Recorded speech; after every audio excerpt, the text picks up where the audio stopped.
Bienvenidos a este tutorial de Multisim. En el siguiente video vamos a resolver los siguientes ejercicios. Para el circuito teta nos piden calcular el equivalente de Norton. Para el circuito delta nos piden calcular la resistencia equivalente. Y para el último nos pide calcular la máxima transferencia de potencia entre los dos circuitos unidos en serie. En este circuito debemos primero hallar la corriente de Norton. Esta la vamos a hallar mediante un amperímetro conectado a los extremos A y B. Pero primero vamos a colocar los elementos. Tenemos 5 resistencias, tenemos una fuente de voltaje y una fuente de corriente, y adicional tenemos una fuente dependiente de corriente. Estos elementos los encontramos en estos apartados de aquí. En esta parte vamos a encontrar la de voltaje, la tierra, que es importante porque si no nuestro circuito no funcionará, y nuestra fuente de corriente. Adicionalmente, aquí tenemos nuestra fuente dependiente de corriente. Entonces conectamos nuestros elementos y nuestro circuito va a quedar de esta forma.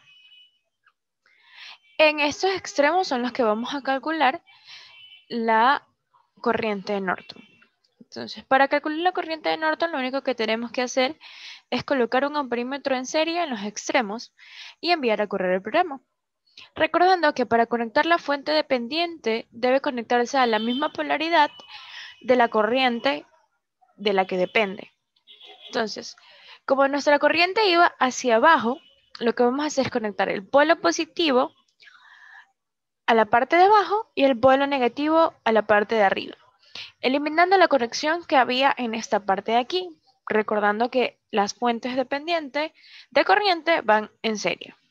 Entonces, enviamos a correr el programa y tenemos que nuestra corriente de Norton es de 1.269 amperios.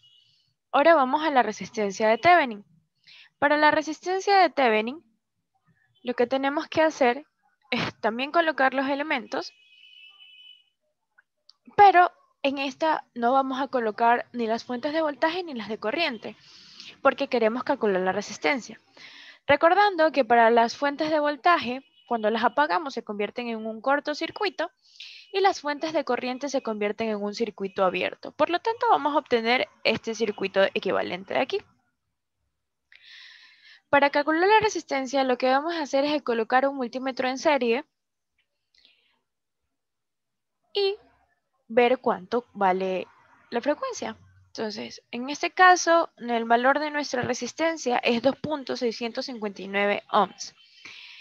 Acá ya podemos hallar nuestro circuito equivalente de Norton, que es una fuente de corriente y una resistencia en paralelo. Para el ejercicio 2 nos pedía ya la resistencia equivalente del circuito. Por lo tanto, lo que vamos a hacer es colocar las resistencias con sus valores respectivos y conectarlas. Pero nos damos cuenta que acá tenemos una resistencia Rx de la cual no conocemos su valor. Esta resistencia no la vamos a considerar para el cálculo en este momento, pero al final ya sabemos que la respuesta que nos quede de la resistencia equivalente se le va a tener que sumar un Rx.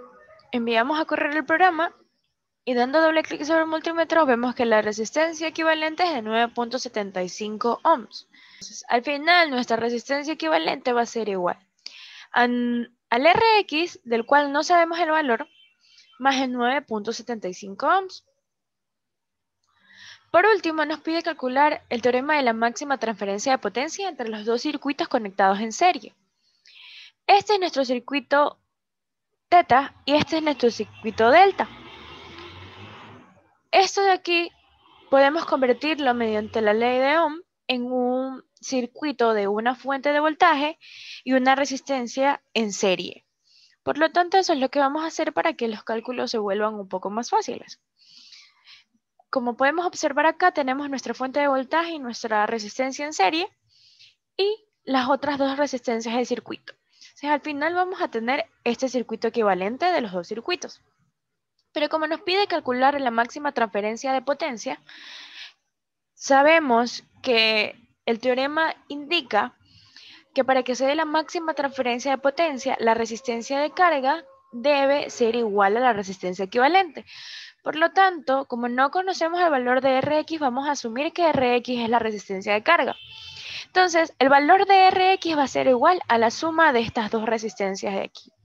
Por lo tanto, estas dos resistencias suman el valor de 12.408 ohms y este valor será el mismo valor que tendrá Rx. Por lo tanto, vamos a enviar a correr este programa para ver cuál es el valor de la máxima transferencia de potencia en Rx.